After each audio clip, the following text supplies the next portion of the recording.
Boa tarde a todos. Vamos dar início à nossa 18ª reunião em 2020 da Sala de Crise da Região Sul. Inicialmente, vamos verificar as conexões das pessoas que estão acessando essa sala de maneira remota. Antônio Augusto, por favor, faça a verificação. Ok, boa tarde, doutor Joaquim, boa tarde a todos. Vou fazer a chamada das pessoas que estão conectadas nessa reunião. Eu peço a gentileza que, além do nome, informe a instituição que representa, tá? E lembrar todos de manter o microfone desabilitado enquanto não estiverem falando, para que não tenhamos ruído na comunicação. Então vamos lá. Ana Paula Fiorese. Boa tarde, Ana Paula Fiorese, da ANA. Boa tarde, Ana. Bruna Craveiro. Boa tarde, Bruna Craveiro, da ANA. Boa tarde, Bruna. Diego Pena. Boa tarde, Diego Pena, da ANA. Boa tarde, Diego. Vinícius Roman. Boa tarde, Vinícius Roman, da ANA. Boa tarde, Vinícius. Alberto de Souza. Boa tarde, Alberto, HI Barra Grande, Baeza. Boa tarde, Alberto. Alessandro Daibert. Alessandra, microfone desabilitado. Desculpa. Boa tarde, Alessandra Daibert, da ANA. Boa tarde, Alessandra. Rafael Almeida. Boa tarde, Rafael Almeida, pela ENGIE Brasil Energia. Boa tarde, Rafael. Arlan. Boa tarde, Arlan, da Divisão de Hidrologia do CIMEPAR. Boa tarde, Arlan. Bueno. Bueno, microfone desabilitado. Camila Freitas. Boa tarde, Camila, pela Copel. Boa tarde, Camila. Kátia Valente. Boa tarde, Kátia Valente, Sala de Situação, Rio Grande do Sul.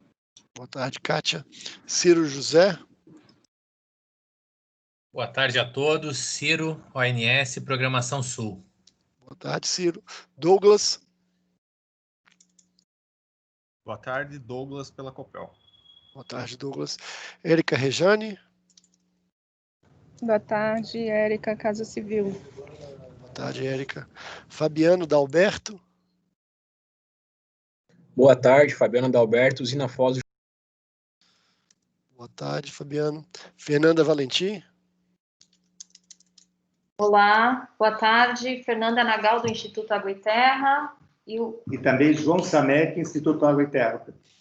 Boa tarde, Fernanda. Boa tarde, João. Gabriele Goulart. Boa tarde, Gabriele Goulart, Sala de Situação do Rio Grande do Sul. Boa tarde, Gabriele. Guilherme Miranda. Boa tarde, Guilherme Miranda, da Epagre-Ciran, Sala de Situação de Santa Catarina. Boa tarde, Guilherme. Hugo Souza. Boa tarde, Hugo Rios, do ONS, Programação do Sul. Boa tarde, Hugo. João Paulo Sotero. Boa tarde, João Paulo Sotero, Ministério do Meio Ambiente. Boa tarde, João Paulo. Jorge Grilo. Boa tarde, Jorge Grilo, pela SEMA. Boa tarde, Jorge. Luiz Sérgio. Boa tarde, Luiz Sérgio, do Ministério da Infraestrutura. Boa tarde, Luiz. Marcela Nectu. Boa tarde, Marcela Netu, hidróloga da Sala de Situação SEMA-RS. Boa tarde, Marcela. Marcelo Celucci. Boa tarde, Antônio, a todos. Marcelo Celucci, do SEMADEM. Boa tarde, Celucci. Márcio Nóbrega. Boa tarde a todos. Boa reunião para nós. Boa tarde, Márcio. Marco Aurélio Vilar. Boa tarde, Marco Aurélio, pela Baeza Enercam. Boa tarde, Marco Aurélio. Marcos Roberto Schmidt. Boa tarde, Marcos Roberto, ONS, Tempo Real. Boa tarde, Marcos. Maria do Socorro.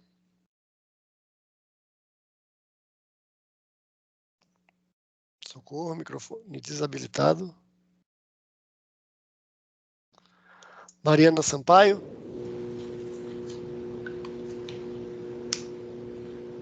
Mariana. Microfone desabilitado. Matheus Machado. Boa tarde, Matheus Machado, da ANEL. Boa tarde, Matheus. Michael Rosseto. Boa tarde, Michel Rosseto, da Usina Foz de Chapecó. Boa tarde, Michael. Mônica Almeida. Mônica, o microfone parece não estar funcionando. Município de Itapiranga. Boa tarde a todos. Município de Itapiranga representado, bem como representantes da JBS Aves, Suínos e Travessia da Barca aqui no Rio Uruguai, em Itapiranga. Ok, boa tarde. Patrícia Taquei. Boa tarde a todos. Patrícia Taquei, da ANEL. Boa tarde, Patrícia. Paulo Diniz. Boa tarde, Antônio. Boa tarde a todos. Aqui é Paulo Diniz, pelo ONS. Boa tarde, Paulo. Rafael Barros. Boa tarde, Antônio. Boa tarde a todos. Rafael Barros, pelo ONS. Boa tarde, Rafael. Rafael Pereira. Mércio Pereira. Boa tarde a todos. É Rafael, da Hidrologia da Copel. Boa tarde, Rafael. Regina Alvalar. Regina, microfone desabilitado. José Vicente. Boa tarde, Antônio Augusto. Boa tarde a todos. José Vicente, da ENGE. Boa tarde, Vicente. Ricardo Scapinelli. Boa tarde a todos. Ricardo Scapinelli, Usina Barra Grande. Boa tarde, Ricardo. Ricardo Vieira. Boa tarde a todos. Ricardo Vieira, do ONS. Boa tarde, Ricardo. Rodrigo Azambuja. Boa tarde a todos. Rodrigo Azambuja, pela CCE. Boa tarde, Rodrigo. Vinícius Constante. Boa tarde a todos. Vinícius Constante, da Diretoria de Recursos Hídricos, SEMA-SDE Santa Catarina. Boa tarde, Vinícius. Viviane Coelho. Boa tarde, Viviane, pelo ONS. Boa tarde, Viviane. Vanderlene. Boa tarde, Vanderlene Nassif, pelo IGAM. Boa tarde, Vanderlene.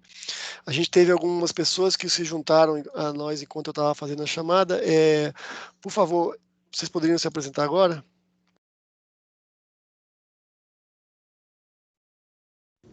Pessoal, bom dia, boa tarde a todos. Cláudio Lima, CTG Brasil, Usina Garibaldi. Boa tarde, Cláudio. Mais alguém? Boa tarde a todos. Lucas Giacomelli, Sala de Situação do Rio Grande do Sul. Boa tarde, Lucas. Mais alguém? Boa tarde. Boa tarde, Mauro da Usina Hidrelétrica de Campos Novos, Enerca. Ok, boa tarde. Boa tarde a todos, Camila Azevedo, do ONS. Boa tarde, Camila. Mais alguém? Boa tarde, Eduardo, CPFL Geração. Ok, Eduardo, boa tarde. Mais alguém?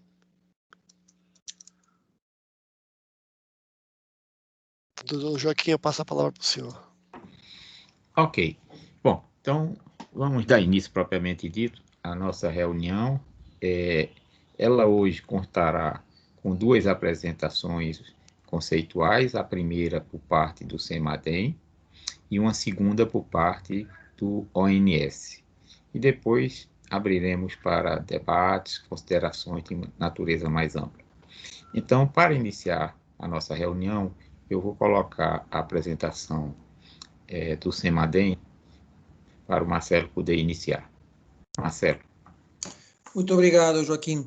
Bom, a apresentação começa com um diagnóstico da situação das chuvas, né, da seca, dos impactos de uma forma geral, e depois tem uma segunda parte mais de prognósticos. Bom, então a primeira figura é a situação da chuva dos últimos 15 dias. O mapa da esquerda vai mostrar a quantidade de chuva na região sul, né? Aqui nessa figura azul é mais chuva, vermelho, branco menos chuva, então dá para ver que choveu mais na parte norte que na parte sul. O mais importante talvez sempre é a comparação dessa chuva com a média histórica da época, que está na figura da direita. Então, laranja, amarelo significa chuva abaixo da média, que foi o que aconteceu na maior parte, né, especialmente no sul da região e no oeste. Branco em torno da média, por exemplo, parte da bacia do Paranapanema.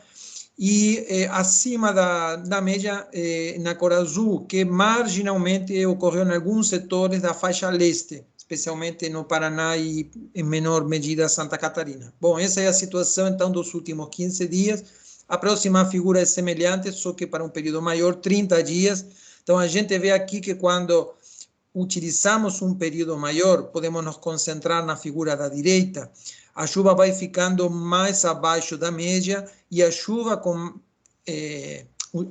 abaixo da média vai se espalhando pela maior parte da região sul. Apenas aqui, nos últimos 30 dias, uma faixa mais a leste, né, entre Paraná, menor medida Santa Catarina, teve chuva de normal para cima da média. E a próxima figura, que é dos últimos 2 meses, com chuva praticamente em toda a região abaixo da média, fundamentalmente na parte oeste da região sul. Então, em função dessa chuva abaixo da média, nos últimos 2 meses, vamos ver que a maioria dos indicadores de impacto, de situação da seca, pioraram com respeito à última reunião.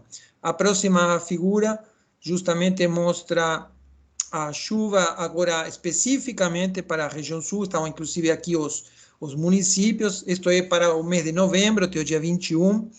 Então, aquela área vermelho na figura da esquerda mostra regiões onde choveu menos de 40 milímetros e aquela pequena área em azul, né, da parte leste, choveu acima de 100 milímetros. A figura do centro é a comparação com a média histórica e na maior parte, né, que está na cor vermelha, choveu menos da metade do esperado para todo o mês de novembro e apenas numa pequena área, na cor mais amarela, é que a chuva se aproxima da média histórica. E a figura da direita mostra de alguma forma a regularidade das chuvas, então aquelas áreas que estão em azul, especialmente aquelas áreas em azul mais escuro, e onde a chuva teve uma regularidade maior, né, maior número de dias com chuva, e naquela área mais na cor rosa, né, choveu muito esporadicamente ou inclusive não choveu durante o mês de novembro. Bom, agora numa perspectiva então um pouco mais ampla, né, para caracterizar a seca, a próxima figura mostra o índice integrado de seca para todo o Brasil. Esse índice integrado leva em conta tanto a precipitação quanto a situação da vegetação. Então, é um índice que combina a chuva e o impacto, né, a vegetação. O mapa da esquerda é para 3 meses e o mapa da direita para 6 meses. E aqui dá para ver muito claramente que, bom, primeiro, a seca não é exclusiva da região sul, né? Nós temos uma boa parte do centro-sul do Brasil, quase diria metade do Brasil, impactado pela seca, inclusive com regiões bem afetadas no sudeste e centro-oeste, e parte da região norte também. Mas nos concentrando na região sul, por exemplo, a figura da esquerda para os últimos 3 meses, vemos que a porção norte e oeste seria mais afetada. E na figura da direita aparecem uns contornos que estão delimitando regiões onde a seca dura mais de 6 meses. De fato, em várias regiões, a seca dura mais de 6 meses, até mais do que 1 ano. Na próxima figura, por favor, nós temos o detalhe agora desse índice integrado de seca para os municípios da região sul, inclusive há uma classificação do tipo de seca, da intensidade da seca, pelas cores, né? Desde seca fraca a seca excepcional. A figura da esquerda é a situação que nós tínhamos em outubro, e a figura da direita é a que nós temos agora em 21 de novembro. Bom, fica muito claro como a situação realmente piorou, né, em função daqueles últimos 30, 60 dias com pouquíssima chuva. Então, a situação piorou fundamentalmente na porção oeste da região sul, né, muitos municípios em condição de seca excepcional e extrema. E a figura do centro mostra justamente a diferença de outubro para novembro. E tudo que aparece na cor marrom indica que a situação piorou. Vejam, por exemplo, o estado do Paraná, como piorou, inclusive muitos municípios pioraram várias categorias na classificação de seca, também na área central de Santa Catarina e no norte e oeste do Rio Grande do Sul. Apenas na faixa leste, fundamentalmente do Rio Grande do Sul, em menor medida Santa Catarina, nós tivemos alguns municípios onde a classificação melhorou, mas de uma forma geral dá para ver que a situação está bem pior do que 1 mês atrás. Na próxima figura, por favor, nós temos agora o impacto nas áreas agroprodutivas. Então, o que aparece ali pintado na cor que vai de laranja a roxo, são municípios que têm a sua área produtiva, agrícola, impactada em diferentes medidas. Aquele cor mais escura é, por exemplo, mais de 80% da área afetada. Laranja de 60 a 80. Então, dá para ver que, por exemplo, o estado do Paraná, maior parte do estado do Paraná, tem boa parte da sua área produtiva afetada, em alguns casos acima de 80% da área. Também no centro-oeste de Santa Catarina e na faixa norte e oeste do Rio Grande do Sul. Embaixo temos uma tabela que mostra o número de municípios afetados, maior número no Paraná, também um grande número no Rio Grande do Sul, mas em proporção o número de Santa Catarina também é bem expressivo. E a última coluna dessa tabela mostra a variação com respeito ao mês anterior e dá para ver que em todos os estados aumentou o número de municípios afetados, fundamentalmente no Paraná e no Rio Grande do Sul. Bom, na próxima figura, por favor, nós temos uma projeção dos possíveis impactos até final de dezembro. A gente não tem uma previsão de chuva para dezembro, então, em função disso, a gente faz cenários projetados. Então, essa figura mostra, na parte central, a situação atual, agora em novembro. Na parte da esquerda, a figura da esquerda mostra como seriam os impactos no final de dezembro, caso chova 30% acima da média histórica. E é muito interessante que, mesmo chovendo 30% acima da média, no final de dezembro nós continuaremos com uma situação de seca, inclusive com vários municípios em situação de seca excepcional e extrema. O número de municípios nessas categorias mais extremas diminuiria respeito do que nós temos hoje e aumentariam os municípios com condição de seca um pouco menos severa. Mas praticamente toda a região sul continuaria em situação de seca, mesmo chovendo 30% acima da média até final de dezembro. E, obviamente, se chover menos do que a média, por exemplo, 70% da média, que é a figura da direita, a situação vai ficar muito parecida à que nós temos hoje. E está claro que, bom, 70% da média não é o pior dos mundos, né? Pode chover bem menos do que isso, poderia chover metade ou menos da metade. Então, ali a situação realmente ficaria pior. Bom, na próxima figura nós temos, então, agora a parte mais de previsão, né? O contexto mais meteorológico. Essa imagem de satélite de hoje, apenas para dar um contexto, tem uma banda de nebulosidade aí passando pelo litoral de Espírito Santo, Rio de Janeiro, ou seja, ao norte da região sul. E tem outra área com nebulosidade mais ao sul, marcada com uma elipse, e na região sul não tem nebulosidade. Então, sol, evaporação, né, perda de umidade do solo, certamente. Bom, nos próximos dias, o que vai acontecer é que essa pequena área de instabilidade na região da Argentina, ela vai se deslocar um pouco mais para o norte e deve provocar algumas instabilidades e algumas precipitações, fundamentalmente sobre o Rio Grande do Sul. Então, a previsão para a próxima semana, próximos 7 dias, que está na próxima figura, não é das melhores. O mapa da esquerda mostra as áreas que teriam precipitação. Basicamente, vejam aí o Rio Grande do Sul, marginalmente Santa Catarina, e talvez mais importante a figura da direita, né, o que essa chuva representa em comparação com o esperado para esta época. Então, tudo que aparece em amarelo é chuva abaixo da média. Então, por exemplo, Santa Catarina, Paraná e boa parte da região sudeste e centro-oeste com chuvas abaixo da média. E só no Rio Grande do Sul é que nós teríamos algumas precipitações um pouco mais expressivas, próximas da média histórica. Aí, nas próximas figuras, nós temos o detalhe de algumas bacias. Então, na parte de cima está sempre a distribuição de chuva, da chuva dentro da bacia, e na parte de baixo a previsão numérica do modelo. Então, na parte da esquerda, nós temos a bacia do Alto Paraguai, dá para ver que o mapa está em branco, ou seja, muito pouca precipitação. Na parte de baixo, nós temos, bom, embaixo, né, no eixo horizontal, as datas e o valor de chuva previsto pelo modelo. Tem uma curva azul que indica a média histórica para este período. Então, vejam que a previsão é de esses números, né, indicam a previsão para os próximos 3 dias, 7 dias e 10 dias. Então, 2 milímetros, por exemplo, para uma semana, e um valor muito baixo, certamente muito abaixo da média para esta época. Na direita, nós temos a bacia do Paranapanema, a situação é muito parecida, 4 milímetros para uma semana, o que meteorologicamente pode, inclusive, significar sem chuva, muito abaixo do que deveria chover nesta época. Vamos um pouco mais para o sul, agora temos 2 bacias, a esquerda vai estar a subbacia de Itaipu, também não tem muita previsão de chuva, aqueles 9 milímetros estão muito abaixo da média desta época.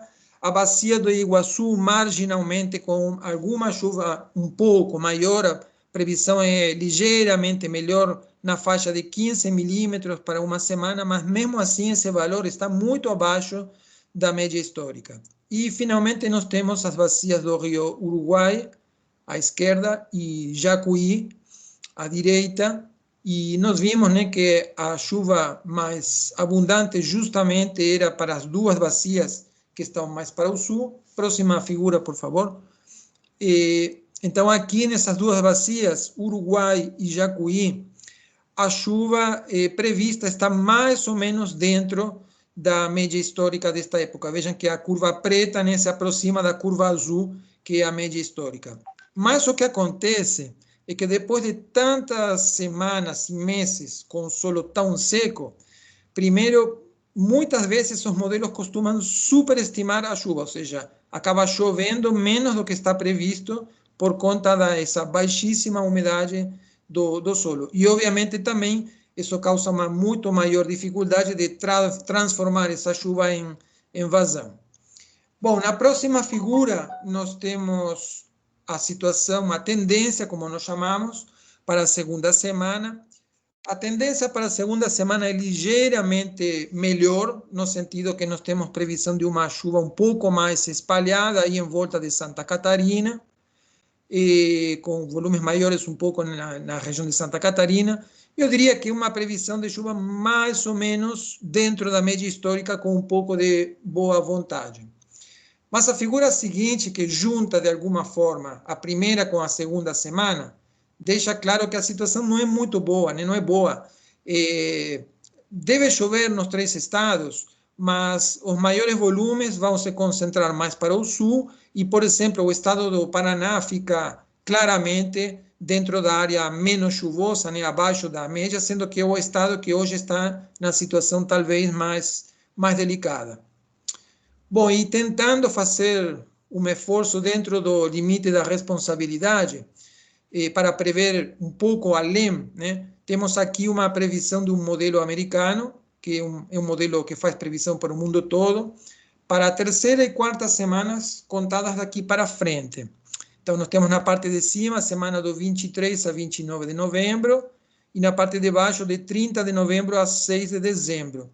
A figura da direita, né, é um zoom. A situação, pensando no Brasil como um todo, é preocupante, né, porque vejam que boa parte tem previsão de chuvas abaixo da média. Região sudeste, região centro-oeste. Olhando em detalhe a região sul, né, a situação para a região sul é um pouco melhor, especialmente para o centro-sul da região sul. Já o Paraná, por exemplo, claramente na figura de cima, não tão claramente na figura de baixo, continua ficando dentro da área mais seca, né? Mas é uma previsão que exclusivamente para a região sul não indica assim um cenário de muita escassa precipitação. E a próxima figura, que é outro modelo diferente, para um período também ligeiramente diferente, vai de 5 a 18 de dezembro, mostra uma situação que tem algumas semelhanças e outras diferenças. Por exemplo, as semelhanças, né? A chuva abaixo da média aí em parte do Nordeste, Centro-Oeste, e uma situação de mais ou menos perto da normalidade na região Sul. Então, em definitiva, nós temos uma previsão, eu diria, relativamente desfavorável para a primeira semana, especialmente para o Paraná e Santa Catarina, melhor para o Rio Grande do Sul. Uma segunda semana marginalmente dentro da média, e uma terceira e quarta semana, claro que temos que olhar com muito cuidado, pelo menos não extremamente secas. Eu diria que, olhando assim para frente, as próximas 4 semanas não são assim muito boas, mas parecem ser melhores que as 4 semanas anteriores. Sempre com um cenário mais otimista dentro da média, não mais otimista, e com possibilidade de chover mais na parte sul da região sul do que na parte norte, ou seja, mais no Rio Grande do Sul do que no Paraná. Bom, para finalizar, para tentar fazer uma previsão de mais longo prazo, né, queria atualizar sobre a situação do Laninha. Hoje saiu o boletim do NOAA, e aqui, nessa figura que nós temos, o comportamento da temperatura dos oceanos, está bem claro o fenômeno do Laninha, né? Aquela área azul no meio do Oceano Pacífico, indicando águas mais frias, em alguns casos até mais de 1 grau abaixo da média. E aí, bom, o boletim deixa claro que a Laninha está não só, digamos, presente por conta das águas mais frias, sino que os impactos, né, as consequências dela estão bem claros. Basicamente, a água mais fria altera os ventos, que altera a umidade, que altera as chuvas. Então, há várias regiões do mundo já sentindo os impactos. Mas nós temos também outro problema, que está no Oceano Atlântico. Vejam na elipse vermelha, né, que o Oceano Atlântico, ao norte, está bem mais quente que o Oceano Atlântico ao sul. Por exemplo, tomando a linha do Equador, basicamente, como divisa. Então, essa água mais quente no Oceano Atlântico Norte leva às maiores temperaturas, as maiores umidades, portanto, as maiores instabilidades e as maiores chuvas mais para o norte, afastando essas chuvas da região sul. Então, essa é outra das causas pelas quais, combinada com a Laninha, né, nós temos aquela situação de seca em boa parte do centro-sul do Brasil. A próxima figura é uma previsão atualizada da situação do Laninha. Aqui é mais para ver a intensidade do fenômeno. Embaixo estão os trimestres. A linha preta indica a temperatura atual da região central do Oceano Pacífico. Vejam, a linha preta horizontal indica o zero, está tudo abaixo do zero, ou seja, mais frio que o normal. E os modelos estão prevendo entre 1 grau e 1,5 graus mais fria do que o normal. Isso define uma Laninha de intensidade moderada, já não é mais fraca. E talvez o único ponto, de alguma forma, positivo ou otimista, é que nós estaríamos agora no trimestre novembro, dezembro, janeiro, no máximo no auge desse fenômeno do Laninha, e a partir dali ele tenderia a diminuir. Vejam que as temperaturas lentamente tendem a subir, embora há muitos modelos ali com comportamento diferente. A curva mais grossa, né, verde, vermelha e azul, indicaria o comportamento da média desses modelos. Mas, de uma forma geral, então, nós estaríamos agora no auge da estação chuvosa, novembro, dezembro, janeiro, no auge também do fenômeno do Laninha, que tenderia a decair mais para o outono. E a última figura indica o prazo, até quando a Laninha poderia ir. Então, novamente, embaixo estão os trimestres, e as barras indicam a probabilidade de continuar o fenômeno do Laninha em azul, neutro é cinza, e vermelho seria El Niño. Então, vejam que a probabilidade é muito alta até o trimestre fevereiro, março, abril, é a quarta barra começando da esquerda. Depois, em março, abril, maio, a probabilidade já decai bastante, aumenta a probabilidade de uma situação neutra, e a partir de abril, maio, junho, já a probabilidade de ter uma situação de neutralidade é maior do que o de Laninha. Então, basicamente, outono seria o prazo onde a Laninha deixaria de estar atuando, deixaria de estar presente. Lembrando que uma vantagem da região sul é que não tem uma estação chuvosa definida, então, se a Laninha acaba dissipando em outono, talvez as chuvas poderiam voltar no outono com maior normalidade, porque não precisamos esperar até uma estação chuvosa determinada. Bom, peço desculpa pela apresentação um pouco longa, fico à disposição se tiverem perguntas. Obrigado. Obrigado, Marcelo. Bom, você quase que definiu uma tempestade perfeita, né? Mas vamos torcer que as coisas sejam minimizadas daí para frente, né? Bom, eu vou passar a palavra para os estados que também acompanham a situação para comentários e algum esclarecimento ainda por parte do CEMADEM. Então, Rio Grande do Sul, algum comentário sobre essa parte inicial da apresentação, tão bem exposta pelo Marcelo? Sim, então aqui no Rio Grande do Sul a gente segue com essa mesma linha, né, do CELUT com o CEMADEM. Aqui, claro, a preocupação segue bastante grande, porque nesses últimos meses a gente já fez um levantamento por aqui, como as chuvas têm sido muito irregulares, volumes abaixo da média, nós temos déficits hídricos acumulados, assim, por grande parte do estado, variando de 400 até 800 milímetros. Então, para se a gente ter uma recuperação, né, precisaria ter muita chuva. E o que a gente percebe é que nós não temos esta expectativa, embora agora, conforme a apresentação e o que nós também trabalhamos aqui, esse mês de dezembro deve ser um mês menos, né, vamos dizer assim, comparado com os últimos meses. Então, a expectativa, assim, tem um lado positivo, eu diria mais para o lado da agricultura e menos para o lado da questão da energia, né? Então, essa é desta forma que a gente está trabalhando por aqui. Com a agricultura, qualquer chuva, assim, mesmo que espaçada, ela acaba sempre ajudando um pouco, mas com relação à recuperação mesmo, nós não temos, assim, expectativa, pelo menos por enquanto, né? Vamos ter esses episódios aí de chuvas, mas a gente percebe que cada vez mais espaçados, né, e ainda mesmo com chuvas abaixo da normalidade. Então, a gente segue bastante alinhado com o CEMADEM.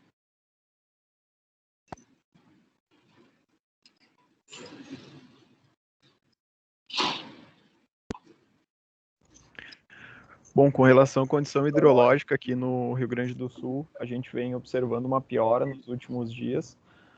O Rio Uruguai já se encontra em praticamente todas as estações monitoradas que a gente tem como referência, desde o Alto Uruguai até o Baixo Uruguai, vem apresentando níveis abaixo da Q95. E desde a última sexta-feira nós colocamos algumas bacias, sobretudo na região de contribuição em condição de alerta, assim como algumas bacias também da região metropolitana do estado, e principalmente as bacias do Uruguai batem com o índice integrado de seca, onde está em seca extrema, conforme apresentado anteriormente. Então, a área bate bem parecida com as bacias que estão hoje em condição de alerta. A gente está numa semana bem quente aqui no estado, então isso representa um aumento nos índices de evapotranspiração. Então, a condição tende a piorar nos próximos dias. Muito obrigado, Kátia. Obrigado, Lucas.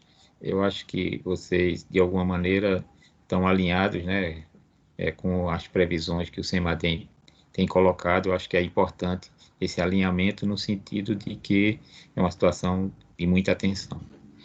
Bom, Santa Catarina, quem pudesse comentar. Bom, Vinícius, da Diretoria de Recursos Hídricos, depois, se o Guilherme quiser complementar, só dizer que a situação apresentada pelo CEMADEM, né, coincide com o que a gente tem de informação aqui no estado também. A gente agravou a situação da seca, principalmente no oeste do estado, no último mês. A gente tem várias bacias hidrográficas com problemas sérios de abastecimento, tanto nas áreas urbanas como rurais, né?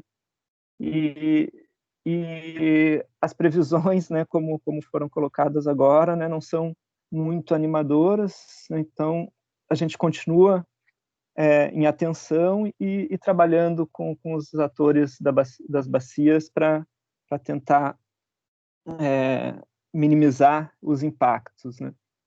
Guilherme, não sei se tu queres falar um pouco mais sobre... Só dizer que a gente está alinhado também com questão que o Marcelo Cellucci levantou em relação aos próximos, à previsão e ao que ele demonstrou.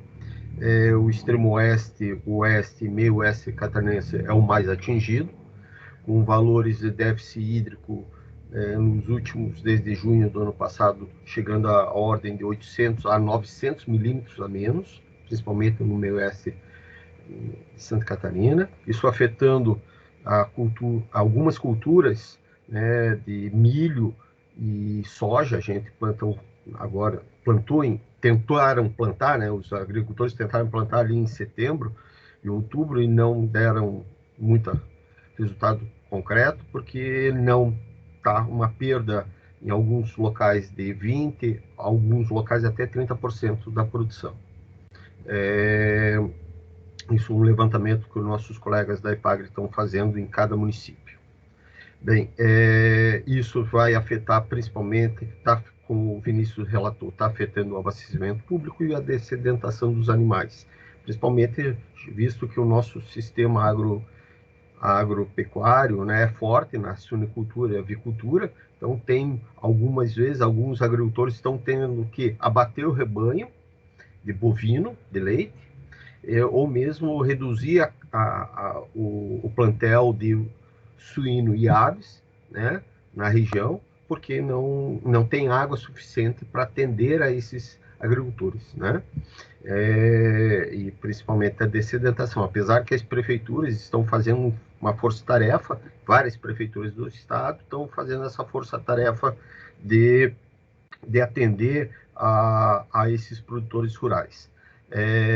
O estado disponibilizou recursos financeiros através da Secretaria da Agricultura para atender essa expectativa, né, com perfuração de poços ou mesmo criação de cisternas e açudes, para quando vier a chuva poder armazenar e atender essa situação. E também o financiamento de carros-pipas através de ajuda combustível aos municípios para atender os produtores. Bem, realmente, há 2 semanas atrás eu fui para a região oeste do estado, a situação está bem dramática, a gente vê lavouras praticamente com a perda total, sem desenvolvimento, e a perspectiva não é muito boa no setor agrícola do estado. Bem, obrigado, Guilherme. Vamos então pedir a nossos colegas do Paraná que possam tecer considerações. Boa tarde a todos. Bom, doutor Joaquim, na realidade, a questão que dentro da questão que foi feita, e toda a explanação que foi muito bem feita aí pelo SEMADEM, então a gente nota realmente que as perspectivas estão se evidenciando. Já existia uma certa preocupação anterior em função de todas essas projeções que foram realizadas, e agora a gente verifica que, inclusive, nessa próxima, ao longo dos 4 semanas, o estado do Paraná está numa situação, quem sabe, até com menos probabilidade de ocorrência de chuva. Então, a preocupação continua, tanto quer seja na parte de abastecimento, a parte agrícola, como já foi comentado, acho que por Rio Grande do Sul, Santa Catarina, essas chuvas mais pontuais, mas que não têm tanta capacidade de melhorar os reservatórios, elas atenuam um pouco esse problema que nós temos aí com essa próxima safra. Mas, mesmo assim, essa safra já está atrasada, já acabou atrasando, e temos que realmente verificar aí como é que esse processo ocorre agora de uma maneira mais frequente. Aqui no Paraná, nós tínhamos um decreto aqui que estabelecia uma situação de crise hídrica, que venceu agora em novembro, daí o governo pegou e reeditou por mais 180 dias essa questão da crise, então ela já está nesse termo para poder pegar e fazer junto, principalmente aí do setor agrícola, junto aos municípios, já esse decreto aí para, de repente, facilitar nas questões mais cruciais aí que vierem a ocorrer. De forma geral, eu acho que as chuvas, assim como apareceram desde a última reunião, chovia um pouco mais da metade do Paraná para a parte oeste. Agora nós tivemos assim um pouco mais de chuva da parte do centro do Paraná para o leste, mas realmente afetou muito mais a parte oeste e centro-norte do Paraná. Então, esse é o quadro que se apresenta no momento, e eu acho que o CIMEPAR agora faria a complementação no aspecto mais da parte da meteorologia. Boa tarde, aqui é o Orlando CIMEPAR. Bom, os nossos resultados aí do monitoramento apresentam bastante aderência aí a tudo que foi falado pelo Celute, né? E também foi colocado aí pelo nosso colega João. Nós tivemos aí chuvas bastante importantes na região leste, sobretudo aqui na região metropolitana de Curitiba. Isso teve uma melhora substancial aqui nos nossos indicadores, né? Temos observado aí a recuperação dos nossos mananciais que fazem o abastecimento aqui da região metropolitana de Curitiba. Isso foi observado aí no Rio Pequeno, Rio Linguava e Rio Passaúna. Curiosamente, teve uma grande concentração espacial dessas precipitações justamente nas bacias que fazem o abastecimento dos principais reservatórios aqui da RMC, né? Mas, não obstante, nós continuamos tendo um processo de intensificação da seca aí na região leste, na região oeste e no sul do estado, como bem colocou o João. E, apesar de termos tido essas melhorias aqui na região metropolitana de Curitiba, continuamos observando aí, experimentando ainda uma situação de rodízio aqui no abastecimento, né? Embora não tenha ocorrido algo que nós temíamos, que era a intensificação do rodízio, como estava bem colocado ali no começo de outubro e até mesmo no começo de novembro. A partir aí do dia 14 de novembro, também começamos a observar aí por meio de um índice operacional de monitoramento de seca hidrológica que nós implementamos, que as vazões no Rio Iguaçu e União da Vitória voltaram a ficar acima aí da Q95, calculado de forma sazonal. Então, dessa forma, está bastante claro para nós aqui no CIMEPAR que o problema teve uma mitigada aqui na região leste, sobretudo na região metropolitana, né, que é onde concentra a maior parte da população, e o problema do ponto de vista do abastecimento, e agora a gente tem que dar mais observância aí aos processos que estão ocorrendo na região oeste, centro-sul. É isso da parte do CIMEPAR. Ok, muito obrigado.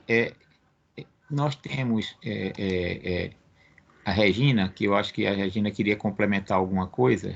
Semadem, Regina? Isso. Não, só complementar, acho que nessa questão agrícola, já ouvi, né, a reporte aí sobre a questão da soja, o impacto na produção de soja, mas tanto arroz, feijão e milho também podem ser impactados, né? Se a gente olhar para o calendário da Conab, para novembro, arroz, por exemplo, está no meio da fase de plantio nos 3 estados. Feijão e milho, né, ambos primeira safra. Feijão está no meio da fase de plantio em Santa Catarina e milho, primeira safra, no meio da fase de plantio nos 3 estados. Além, obviamente, da soja, que já foi comentado também, que está no meio da fase de plantio nos 3 estados. Então, considerando essas regiões que estão bem impactadas com a seca e a gestão das águas, né, para abastecimento humano, abastecimento animal, acho que é importante as instituições, né, que cuidam mais da questão de produção agrícola, ficar atento, porque de repente vai plantar e pode perder, né, a plantação, a cultura, se não tiver água, né, nas fases críticas de germinação, de enchimento dos grãos, de florescimento, etc. Era só para complementar, Joaquim, obrigada. Ok, obrigado, Regina. Bom, vocês viram que os estados acompanham com muita atenção o desenvolvimento dessa quadra chuvosa, né? Bom, dito essas palavras, o Operador Nacional do Sistema Elétrico, né, com base em tudo que vocês viram em termos de chuva, e vai apresentar aí a sua operação realizada nos últimos dias e a sua projeção futura, né? Então, por favor, ONS. Ok, doutor Joaquim, boa tarde a todos, aqui é Paulo Diniz pelo ONS. Então, o objetivo é fazer uma apresentação para vocês, né, não só em relação às condições de operação que a gente atualmente está dentro das bacias que compõem a região sul, mas também antes fazer um overview sobre como a gente tem encontrado as situações hidrológicas, hidráulicas e hidroenergéticas no sistema interligado como um todo, né, que não é uma particularidade exclusiva, né, da região sul, essa escassez e essa complexidade hídrica que a gente vem vivenciando agora nesse período de transição entre o período seco e o chuvoso agora de 2020. Próximo slide, por favor. Bom, isso aqui é a agenda, né, dos assuntos que a gente vai abordar, a gente vai detalhar um por um adiante. Próximo, por favor. Bom, como eu comentei, né, então aqui a ideia é a gente fazer uma contextualização sistêmica, né, de como é que a gente tem as outras regiões, e logo depois a gente vai falar sobre a região sul, para a gente depois mostrar o balanço energético nacional, a complexidade que a gente está vivenciando nesse momento, dentro desse período hidrológico. Então aqui a gente tem um resumo, né, nas principais bacias que compõem a região sudeste, né, o estado de hidrológico dessas bacias, né, onde a variável que a gente analisa aqui é a energia natural fluente, né, o percentual da médio e longo termo da energia natural fluente, que é uma variável que ela traz o retrato da condição hidrológica vivenciada em cada uma dessas bacias. Então, a gente observa em cima, em 100%, a curva ali tracejado, que é a média de longo termo para cada um desses meses. Então, a gente observa que para todas as bacias, todas as principais bacias da região sudeste, a gente, só com exceção ali do Paranapanema no mês de agosto, todas as outras a gente encontrou uma condição hidrológica muito desfavorável e a intensificação dessa condição desfavorável agora nos meses de outubro e novembro de 2020. Próximo slide, por favor.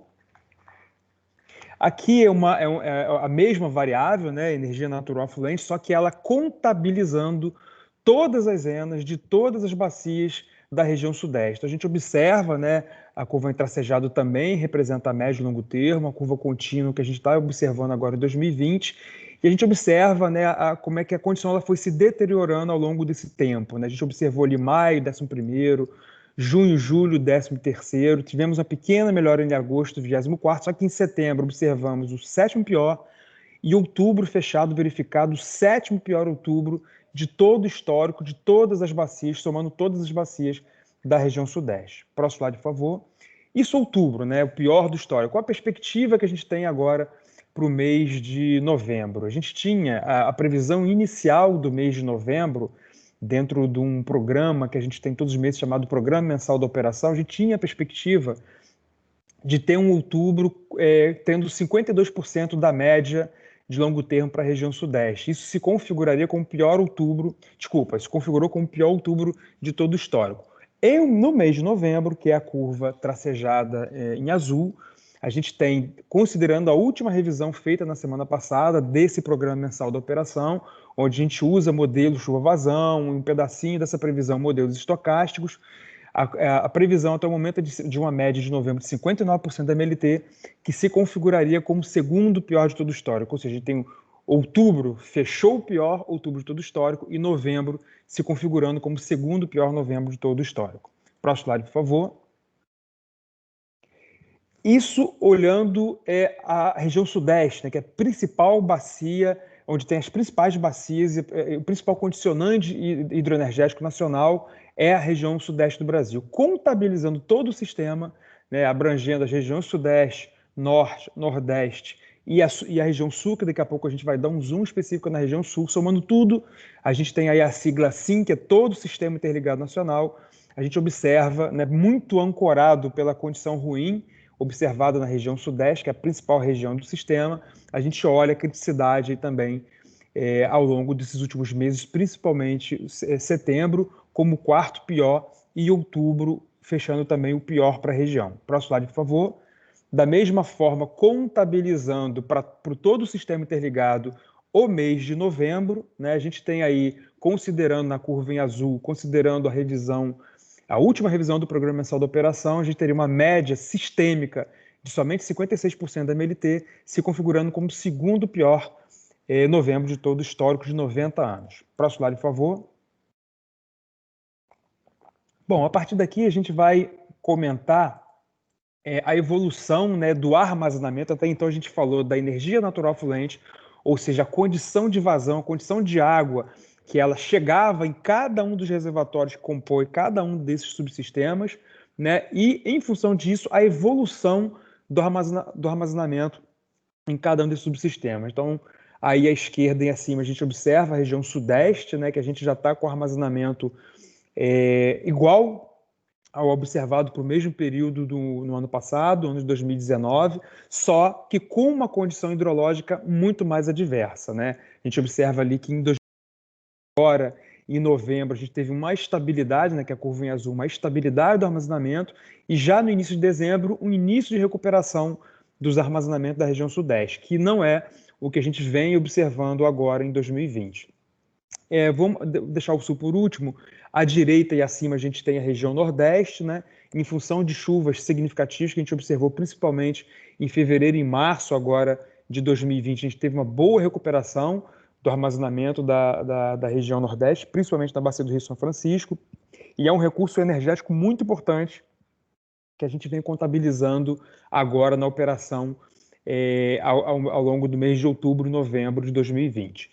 E ainda à direita e abaixo a região norte, né? Então a gente observa que a gente teve uma curva de utilização do armazenamento de reservatório da região norte ali em setembro, outubro, muito próximo do que a gente observou em 2019, e felizmente agora no início, na primeira quinzena de novembro, a gente está tendo em 2020, em relação a 2019, um pequeno descolamento positivo. Então, isso é sinal que a gente está com uma pequena condição hidrológica um pouco melhor na região norte, né, agora nessa primeira quinzena de novembro, em relação ao ano passado.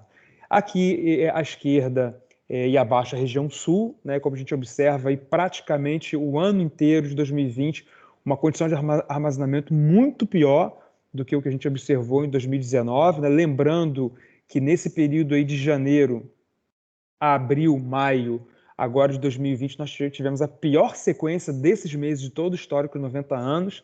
Tivemos ali uma pequena recuperação do armazenamento dos reservatórios do sul ali em julho e agosto, mas a partir de setembro, em função da condição hidrológica adversa, não só na região sul, mas em todo o sistema, a gente teve novamente a necessidade aí de depressionamento dos principais reservatórios da região sul. Próximo slide, por favor. A partir daqui, eu vou fazer uma rápida avaliação dos principais reservatórios em cada um desses sistemas, né? Pegando aqui Sudeste, Centro-Oeste, Furnas e Mascarenhas de Moraes. A gente observa aí Furnas, uma condição de armazenamento ainda um pouco melhor do que 2019, mas em função de tratativas que a gente vem mantendo num grupo de trabalho, numa sala de crise específica, né, de Furnas e Mascarenhas de Moraes e da bacia do Rio Grande, a gente observa aí uma condição hidráulica um pouquinho melhor, mas a gente já está tendo que utilizar os recursos armazenados aí na cabeceira do Rio Grande para atendimento eletroenergético. Já na parte final ali do Rio Grande, né, Maribondo, que é Maribondo e Água Vermelha, são os reservatórios ali no final da cascata da bacia do Rio Grande, a gente observa uma condição de armazenamento muito deteriorada, né, uma condição aí no final agora de novembro com praticamente 0% de armazenamento nesse reservatório, chegando ali a 3%. Próximo slide, por favor. Mesma avaliação a gente faz agora para o Paranaíba, né, emborcação, condição de armazenamento pior do que a gente observou em 2019, né, chegando ali um armazenamento próximo de 10%. Nova Ponte também uma condição pior do que 2019, chegando já com armazenamento inferior a 20%. Próximo slide, por favor.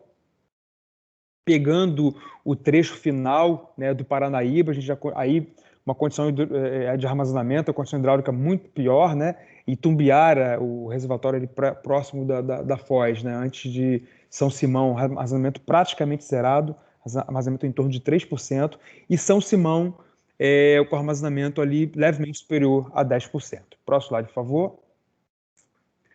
Aqui são dois pontos de controle importantes, né, na operação do Sudeste, reservatórios equivalentes de Ilha, Três Irmãos. A gente tem que manter ali um nível mínimo de 46%, né, para atendimento da hidrovia Tietê-Paraná. A gente observa na curva em preto, que é a curva de 2020, a gente com uma operação muito próxima desse limite mínimo, e Itaipu, cuja cota normal de operação é acima da cota 219, né, mas com a intenção de utilizar o recurso energético entre a cota 219 e 217, a gente já vem há muito tempo, né, que a curva em preto aí, operando próximo desse limite mínimo de 217 metros. Próximo slide, por favor.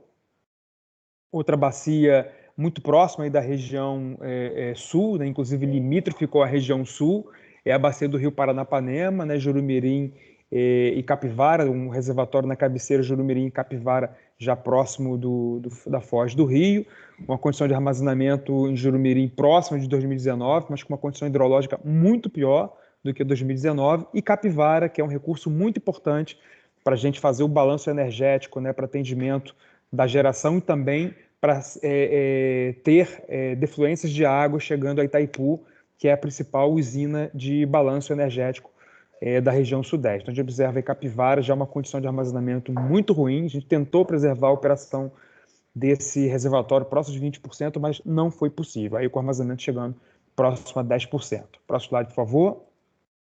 Fazendo uma avaliação rápida, né, dos principais reservatórios da região Nordeste, Sobradinho e Norte do Curuí. Sobradinho, reflexo, né, da chuva a melhor que a gente observou ali em fevereiro e março, com o armazenamento foi maior. A gente continua com uma condição de armazenamento superior a 2019, e Tucuruí é uma curva abaixo do que a gente observou em 2019, né? A gente observa em Tucuruí uma linha em vermelho, que é o nível abaixo do qual a gente não tem a segunda casa de Foz do Tucuruí, que é um recurso energético sistêmico muito importante. Mas aí a gente já tem aí na curva, bem no canto direito ali da curva de Tucuruí, né, já uma estabilização no reservatório em torno de 20%, a perspectiva que a gente tem aí a observar a partir das próximas semanas, dado uma condição hidrológica um pouco melhor, é a gente ter um início de recuperação de armazenamento do reservatório de Tucuruí. Próximo slide, por favor. Em relação aos principais reservatórios da bacia do sul do Brasil, a gente tem aí Foz do Areia no Iguaçu, né, com uma condição de armazenamento muito aquém do que observado em 2019, com foco aí a partir de novembro, armazenamento ali próximo de 5%, realmente o armazenamento mais baixo, dentre os piores do histórico, e abaixo o reservatório de Machadinho, que já chegou a operar dentro do seu volume morto, né? A gente observou uma recuperação a partir de julho, e já agora, nos últimos dias, nas últimas semanas, já um depositamento significativo desse reservatório, batendo um armazenamento próximo de 20%. Próximo slide, por favor. Bom, a partir daqui a gente vai fazer uma avaliação sistêmica, né? Próximo, por favor, do balanço de atendimento da carga, não só na região sul, mas de todas as principais regiões do sistema. Como o sistema é interligado, como o sistema é integrado, não há como a gente fazer uma avaliação distinta, né, entre a decisão que se toma num subsistema em relação à outra, né? Então, vamos focar muito aqui em algumas características, né? A curva em amarelo para cada um desses gráficos é a curva de geração térmica, né? Então, a gente observa ali a partir do final de setembro, início de outubro, já um aumento da geração térmica em praticamente todos os sistemas, né? E um foco maior ali a partir do meados de outubro, onde a gente teve ali o aumento da geração térmica autorizada, inclusive com custo superior, né, ao estimado, né, dentro do programa mensal da operação, ao custo definido dentro do programa mensal da operação, em função da criticidade observada em todo o subsistema. A gente observa na curva em amarelo esse despacho térmico a mais. Na curva em azul é o despacho hidráulico, né, praticamente maximizado ao longo dos últimos 2 meses em todas as regiões dentro do possível, né, com exceção da região sul, que eu vou comentar daqui a pouco. Dentro desse despacho hidráulico é sempre bom a gente mostrar a região norte, né? Na região norte, que é a curva aí esquerda e abaixo, a gente observa que a curva em preto é a curva de carga da própria região, né? Então toda curva sombreada que a gente tem acima da curva em preto significa que aquela região exportou aquele excedente de energia. E toda mancha que a gente não tem abaixo da curva preta, que é o caso do sul, que a gente vai comentar daqui a pouco, significa que aquela região importou energia de outra região para complementar a sua carga para o atendimento energético. Então vamos focar aqui na região norte. Então a gente observa que a região norte, ali desde janeiro, pelo menos nesse ano, até ali meados de julho, ela foi uma região exportadora de energia. Como a gente sempre comenta, né, o excedente de energia que a gente tem ali no Tocantins, no Xingu e no Madeira, então toda essa região ela é exportada principalmente para o sudeste e para a região sul do Brasil. Então a gente observa, vamos ali para a região sul, né, que é o gráfico acima e à direita, que no auge da crise hídrica da região sul, ali a partir de janeiro, então a gente observa que tem um grande gap entre um consumo de energia da própria região sul, que é a curva em preto, e o que a própria região gerou. Então, toda essa diferença de energia, ela foi atendida basicamente pela exportação de energia do norte, que tinha superávit na região norte, e em alguns momentos também pela região sudeste, né? Antes de analisar a região sul, vamos analisar agora a região nordeste, abaixo, que é o gráfico à direita e abaixo. A região nordeste do Brasil tem ali uma grande particularidade, né, que é o grande potencial de geração eólica da região nordeste do Brasil. Só que esse potencial de geração eólica, ele é mais firme, né, a partir de julho, onde a gente tem uma condição de disponibilidade de ventos muito maior, então a gente tem uma segurança maior na contabilização dessa geração eólica. Então a gente observa que desde julho, né, final de junho e julho, a região nordeste também tem um superávit entre o que ela precisa, que é a curva em preto, e o que ela disponibiliza, no caso aí, uma geração a mais vinda da geração eólica. Então, essa geração a mais da região nordeste, ela era exportada para a região sudeste e algum recurso desse também exportada para a região sul. Agora vamos focar a região sul, né? Então a gente observa que ao longo de 2020, um pedaço muito grande do ano de 2020, a região sul teve uma geração dentro do próprio subsistema muito abaixo do que o consumo próprio, que é a curva em preto. Então, toda essa diferença ali entre janeiro e junho, como eu havia comentado, foi suprido pela região norte, basicamente, um pouco pela região sudeste, e mais recentemente, e ali a partir de julho até mais ou menos início de outubro, a região sul, ela em alguns momentos teve recurso para atender a carga própria, em alguns poucos momentos foi necessário complementar essa carga, mas a partir da segunda quinzena de outubro, em função, como eu mostrei, do nível dos reservatórios muito baixos, a região sul novamente não passou a ser autossuficiente, dependendo da importação de energia, principalmente da região nordeste e ainda algum recurso da região norte. Então, isso é para a gente entender a complexidade de operação do sistema, né? Mostrando que cada região não é autossuficiente, ela depende de uma complementaridade de outra região, e no caso da região sul, ao longo de 2020, essa particularidade de ser uma região importadora de energia de outros subsistemas em função da criticidade hidrológica vivenciada nessa região é algo que ficou muito claro e muito latente. Próximo slide, por favor. Bom, a partir daqui a gente vai dar um zoom, né, nas condições de operação da região sul, né? Aqui são as principais bacias, né, que compõem a região sul, ali pegando os rios do Iguaçu, Rio Uruguai, Jacuí, Taquariantas, Capivari e Itajaí. Próximo slide, por favor. Nesse slide a gente mostra, né, a importância, o peso de cada uma dessas bacias dentro da região sul como um todo e os principais reservatórios que compõem cada uma dessas bacias. Os maiores destaques aí são para a bacia do Rio Iguaçu, o reservatório de Foz do Areia com 30%, Salto Santiago com 17%, e na bacia do Rio Uruguai, Barra Grande com 15%. Próximo slide, por favor. Bom, a partir daqui a gente vai mostrar a condição hidrológica, né, dando um zoom na condição hidrológica na bacia, na região sul, nas bacias que compõem a região sul. Né? Aqui, mais uma vez, aquele gráfico que eu mostrei lá em cima para o sudeste e para todo o sistema interligado nacional. Agora eu vou mostrar para a região sul. Né? Então a gente observa aí uma condição hidrológica muito desfavorável agora, já a partir de outubro, né? Com outubro ele se configurando como o segundo pior outubro de todo o histórico, uma condição muito ruim. Próximo slide, por favor. E a perspectiva para o mês de novembro, né, também utilizando aquele recurso que eu falei anteriormente, que é a última revisão de previsão de vazões do Programa Mensal da Operação. A gente tem aí, até o momento, uma configuração de somente 21% da média de longo termo para a região sul, agora para o mês de novembro, que se isso se configurar, isso vai significar o pior mês de novembro de todo o histórico de 90 anos para a região sul. Próximo slide, por favor. Saindo da parte hidrológica, né, indo para a parte de armazenamento.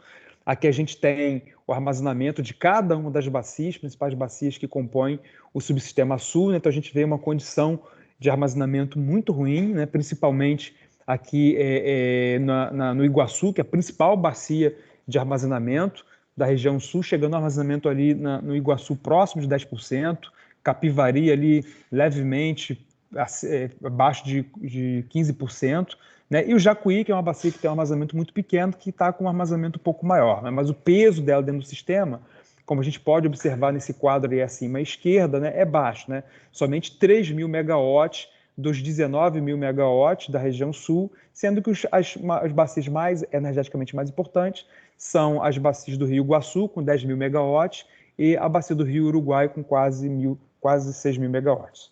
Próximo slide, por favor. Rapidamente, a gente passando aqui, né, para a condição de operação hidráulica, né, de cada uma dessas bacias. A gente mostra que o desenho é pequeno, mas o objetivo desses gráficos aqui é a gente mostrar, né, o quão os reservatórios estão, a defluência dos reservatórios em relação à vazão natural que a gente teria em cada uma desses aproveitamentos hidrelétricos. A gente observa que a curva em vermelho é a vazão que é defluída em cada um desses reservatórios e a curva em azul é a vazão natural que a gente observaria nesses trechos desses rios, onde se localizam esses aproveitamentos hidrelétricos, se não houvesse a influência da regularização desses reservatórios, né? Então a gente observa aí para Santa Clara uma vazão defluente oscilando em torno da vazão natural, né? Salto Santiago, claramente aí a gente observa aí no final do gráfico, né, mais à direita do gráfico, a vazão que é defluída, ela sempre está acima da vazão que naturalmente seria observada. Salto Caxias, uma condição muito parecida, né? A curva em vermelho predominantemente acima da curva em azul, significa que ela vem defluindo vazões acima do que naturalmente observaria. Analisando agora os gráficos do lado direito, Foz do Areia também em média, né, defluências acima da condição natural. Bem no finalzinho, no canto direito do gráfico, em alguns momentos, vazões defluentes abaixo da vazão natural. Isso é porque a gente vem tentando preservar o pouco de armazenamento que a gente ainda tem no reservatório de Foz do Areia.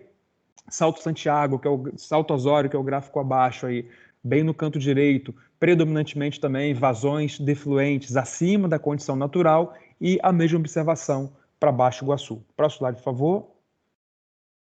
Mesma avaliação a gente vai fazer para a bacia do Rio Uruguai, né? Campos Novos ali, sempre pegando as vazões mais recentes nessa análise, né? Vazões defluentes, ora acima da natural, ora abaixo da natural. Machadinho, predominantemente, mais recentemente, vazões defluentes acima da natural. Forte Chapecó, o mesmo efeito. À direita, Barra Grande, o mesmo efeito. Passo Fundo, bem acima, né? Uma condição de vazão bem acima da natural. E Passo São João, que é um reservatório a fio d'água, praticamente a vazão defluente é a vazão natural, uma vez que esse aproveitamento não tem porte de regularização significativo. Próximo slide, por favor. Bom, aqui são as simulações que eu vou mostrar.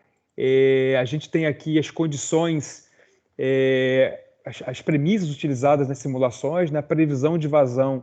A gente vai ter um horizonte de simulação hoje até o dia 4/12, porque a gente está fazendo um horizonte de simulação mais curto, em função da complexidade que a gente vem observando na operação de outras bacias em outros sistemas, em função da assertividade a mais da gente utilizar um horizonte curto, né? A gente, com o período de transição hidrológica, a gente estima, né, que a utilização nesse momento de uma condição de previsão de vazão acima de 12 dias, a gente agregaria uma incerteza, uma imprecisão muito grande, que não seria pertinente dentro do processo de tomada de decisão. Então, a gente resolveu trazer aqui um horizonte que a gente utiliza dentro do programa mensal da operação, que são todos aqueles resultados que eu mostrei nos slides acima, que é vinda do modelo chuva-vazão SMAP-ONS, utilizando esses modelos hidrológicos, modelos meteorológicos, o ETO, GFS e o SMWF, e com horizonte de 12 dias à frente. Então, a gente observa aí dentro desse cenário de previsão, ali analisando os principais reservatórios, né, GB Munhoz, Foz do Areia, Cabeceira, a gente tem uma previsão ainda de recessão nas vazões, e lá no final do horizonte, a partir do 10º dia, uma previsão de um pequeno aumento nas vazões, e para todos os outros trechos, todos os outros incrementais, a gente observa ali uma vazão praticamente igual ao que a gente vem observando agora, ao longo dos próximos 8 dias, 7, 8 dias, e lá no final do horizonte uma pequena melhora ali no Uruguai, Barra Grande e Machadinho, e uma melhoria muito marginal, considerando ali mais a parte final do Iguaçu, principalmente ali Salto Santiago.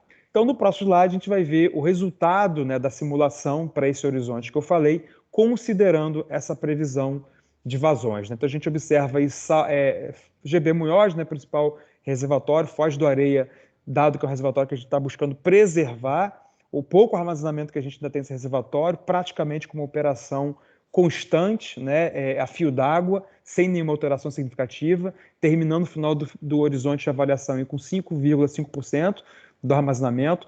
Salto Santiago, né, verificado aí ontem, o último nível de partida, um valor próximo ali de 27%, e no final do armazenamento de 25,67%, ou seja, também uma operação aí preservando o armazenamento desse reservatório, isso acima para a bacia do Rio Iguaçu, e no gráfico abaixo, essa mesma avaliação para a bacia do Rio Uruguai, considerando ali Passo Fundo, saindo ali de um armazenamento atual em torno de 40%, chegando no final do horizonte com 37,5%, Machadinho saindo ali de um armazenamento um pouco inferior a 20%, chegando a 13,6%, e Barra Grande aí uma operação praticamente horizontal, partindo ali de 5%, chegando no final do horizonte com 4,5%. Então, resumo da ópera, a gente não tem nenhuma perspectiva hidrológica e hidráulica significativa, né, conforme mostrado inclusive pelo CEMADEM, com exceção ali do sul do Rio Grande do Sul, que pode ser que tenha alguma chuva um pouquinho com uma anomalia um pouco positiva, no restante das outras bacias, considerando esses pontos de controle, né, desses principais reservatórios, a gente não tem nenhuma, dentro desse cenário de avaliação, nenhuma alteração significativa. Bom, é isso que eu tinha para apresentar. Caso alguém tenha alguma questão, estou à disposição para as mesmas. Ok. Boa apresentação, Paulo. Bom, eu, de novo, vou abrir para as pessoas que tenham algum comentário a fazer sobre a apresentação do ONS. Uma apresentação ampla, rica, mas algum comentário específico?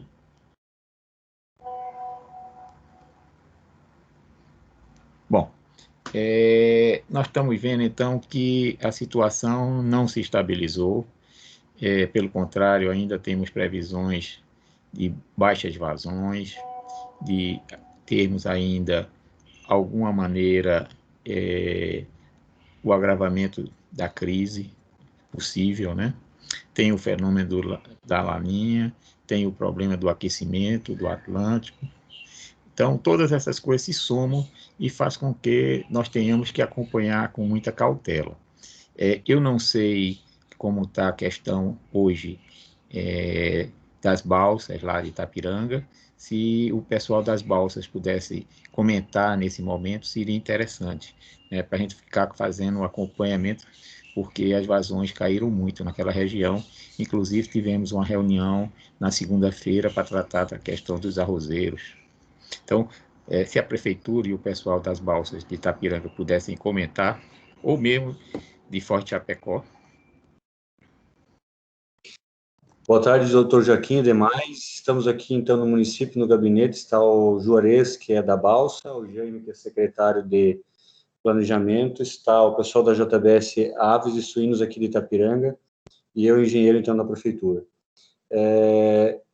Com esses 200 metros cúbicos por segundo, a gente está conseguindo manter uma regularidade com certa dificuldade, principalmente com relação às balsas, porque a gente observa que essa vazão de 200 metros cúbicos, neste momento, ela é muito diferente do que nós tivemos lá em abril e maio.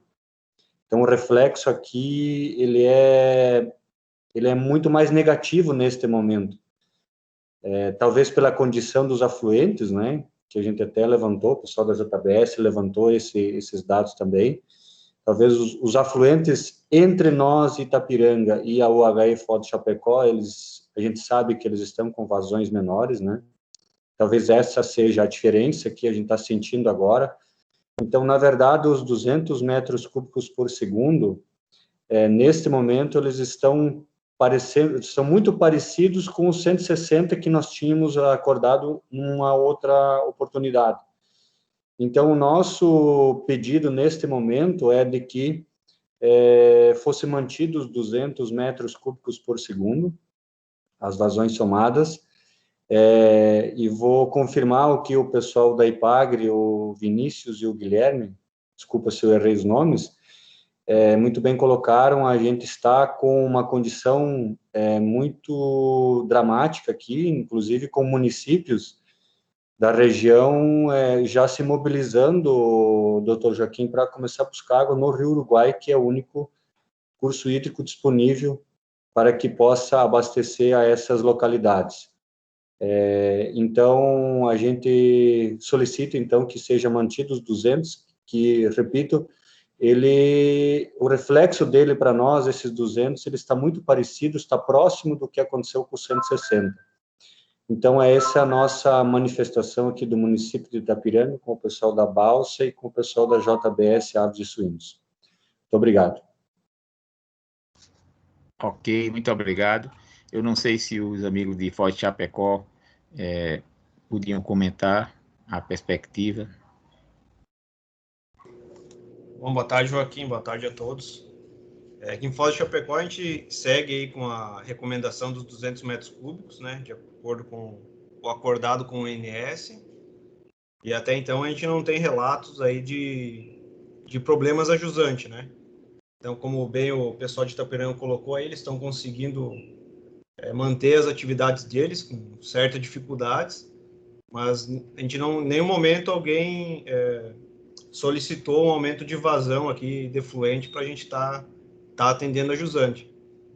Então, tomo as ordens aí para fazer mais alguns testes, se forem necessários, ou manter do jeito que está, como esse fórum acordar, né?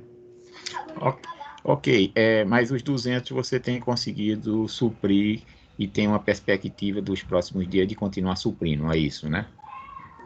Joaquim, aí vai depender bastante da programação do INS, né? A gente está atendendo aqui o despacho deles, então esse trabalho a gente teria que coordenar junto com o INS aí, que tem a visão do todo, para ver no futuro se a gente vai conseguir atender esses 200 metros cúbicos.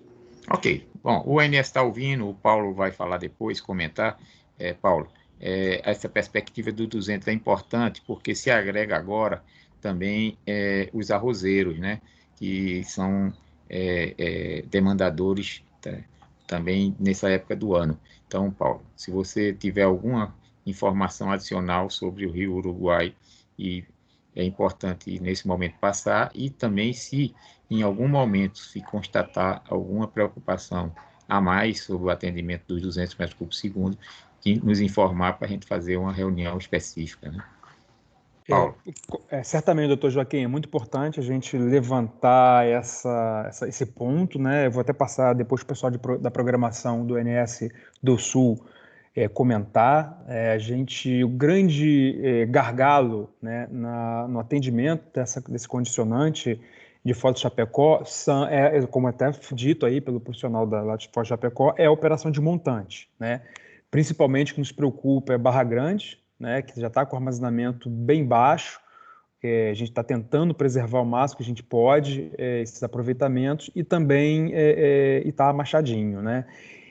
Dentro do horizonte que a gente tem de avaliação, em princípio, a gente ainda não enxergou alguma necessidade de reavaliação ou algum comprometimento no atendimento dos 200 metros cúbicos por segundo ali de Foz de Chapecó, mas é algo que a gente tem que continuar com um monitoramento muito par e passo, né? Então, até por isso que a gente não trouxe um horizonte muito à frente, porque pode ser que esse horizonte muito à frente, na simulação, mostrasse uma condição já de não atendimento ou uma condição de tranquilidade, que eu acho que é algo que, por enquanto, a gente ainda não tem como ter nenhuma afirmação. Então, isso é algo que nos preocupa, né? E a gente tem que ir monitorando ao longo aí dos próximos dias. Nesse horizonte que a gente trouxe, né, 12 dias à frente, vou passar para o pessoal da programação até um pouquinho mais. Em princípio, a gente não teria nenhuma implicação na segurança desse atendimento, mas é algo que a gente tem que monitorar. Viviane, se você quer complementar? Boa tarde. Eu acho que é isso mesmo que você falou, Paulo. A gente está olhando aí 2 semanas à frente, a gente não teria problema esse atendimento, né, dos dos 200 metros cúbicos por segundo ali da defluência de Foz do Chapecó, mas a gente tem essa visão à frente ali de que pode ocorrer o desligamento em cascata ali das usinas do Uruguai em função do baixo nível ali de Barra Grande. Se ela desligar, a gente não consegue atender as restrições de Machadinho e Itá, então pode ser que a gente tenha que desligar essas usinas. E aí tudo vai depender do quanto a gente vai defluir nessas usinas. Defluindo, a princípio, as simulações que a gente fez foi fazendo a defluência mínima documentada hoje, né, de 120 em Machadinho, 150 em Itá, a gente não teria problema de atendimento à defluência de Foz do Chapecó. Né? Provavelmente ela não ficaria ligada também, mas poderia fazer o vertimento necessário para atendimento a essas restrições ambientais. Ok, obrigado, Paulo, obrigado, Viviane. Obrigada. Bom, mas a gente nós todos estamos atentos, né, ao pessoal de Itapiranga que sempre nos acompanha. Quanto à questão dos arrozeiros, o problema não é propriamente quantidade de água, mas principalmente nível, né? Eles estão fazendo as ações necessárias para a captação, né? Bom, dito essas coisas, eu abro para alguém que queira, nesse momento, fazer alguma pergunta ou algum esclarecimento mais amplo sobre as questões que nós estamos vivenciando. Dr. Joaquim Itapiranga, se possível, alterar a frequência das reuniões para, no máximo, quinzenal. É a nossa proposta diante dos cenários que estão se agravando, né, para nós aqui, principalmente. Então, a sugestão seria de fazermos uma reunião antes, não 30 dias, talvez uma semana ou 15 dias. Ok, eu já tenho uma data sugestiva e vou tentar, ao final, acordar com todos. Mas obrigado pela intervenção. Alguém mais gostaria de comentar? Bom, então... Joaquim, sim, Fernanda. Sobre essa questão da data que a gente vai aguardar a sua proposta, porque como a simulação foi feita até o dia 4 de dezembro, essa simulação que foi apresentada, tanto para Munhoz, Foz do Areia, como Salto Santiago, foi uma simulação até o dia 4 de dezembro. Então, também a gente vai aguardar essa sua proposta aí com relação à frequência, né? Que seria bem interessante. E depois, outra questão também que a gente só queria complementar, que apesar dessa questão que está ocorrendo nesse processo, ainda está tendo a situação de que as vazões estão sendo possíveis atender dentro daquilo que estão dentro dos protocolos, né, que já está acontecendo, e toda a questão relativa à questão ambiental, a gente está muito atento, junto principalmente com a Copel, fazendo todo um trabalho mais de perto, para que nessa crise aqui não venha realmente ter alguma questão com relação à qualidade de água. Então, a gente está bem atento a essa questão, tanto nessa parte da calha do Iguaçu, como também lá na questão do rio Tibagi, na calha do Paranapanema. Era isso que eu queria só falar a respeito. Obrigado, João. Tem também de conciliar também mudanças de cenário, né? Porque o que acontece? Os cenários que foram apresentados pela meteorologia, em termos de tendências, não indicam grandes mudanças nos próximos 15 dias, né? Então, a nossa proposta efetiva, embora a previsão do ONS tenha sido feita até algo como uma semana, dia 4, alguma coisa mais assim, mas é que a reunião pudesse acontecer no dia 11, tá certo? 11, para fazermos 2 reuniões por mês. Quer dizer, baixar a frequência para quinzenal, certo? Então, essa era a ideia nossa, seria dia 11, no sentido de conciliar os interesses, também olhando um pouco a meteorologia, porque se nós não tivermos essa condição de ficar olhando, a gente vai ficar mobilizando e, de alguma maneira, as condições não se alteram tão drasticamente, né? Então, a proposta nossa é dia 11, tá certo? Seria, pelo que eu entendi, uma sexta-feira à tarde, tá certo? Sexta-feira à tarde, dia 11. Eu acho que a gente poderia fechar essa data que eu acho que fica adequada, né, para o momento que nós vivemos, para ir de mensal para uma coisa mais ou menos quinzenal. Certo, João? Eu acho que fica adequado. Porque também baixar para semanal sem alteração significativa também, aí começa um desgaste na reunião que as pessoas não veem perspectiva de mudança, né? Então, eu acho que dia 11, eu acho que seria uma data adequada. Tá. Ok?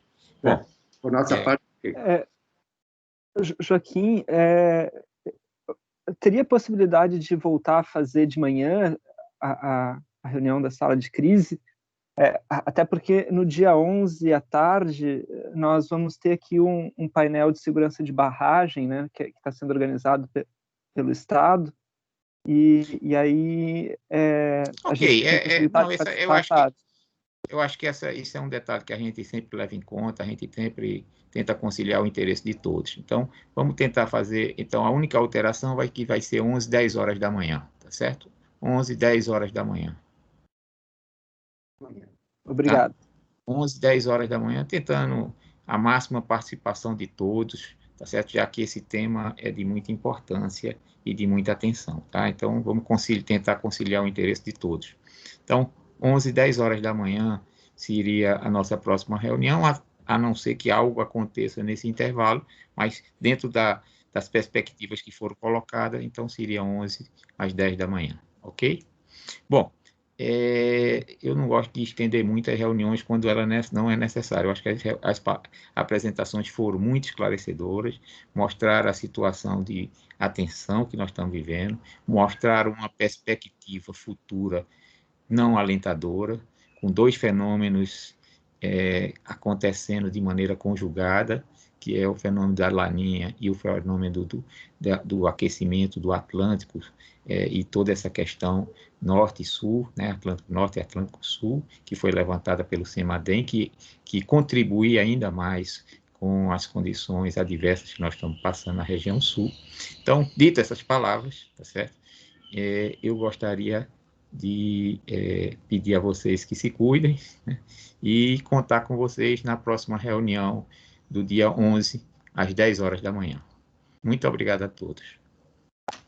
Está encerrada a reunião.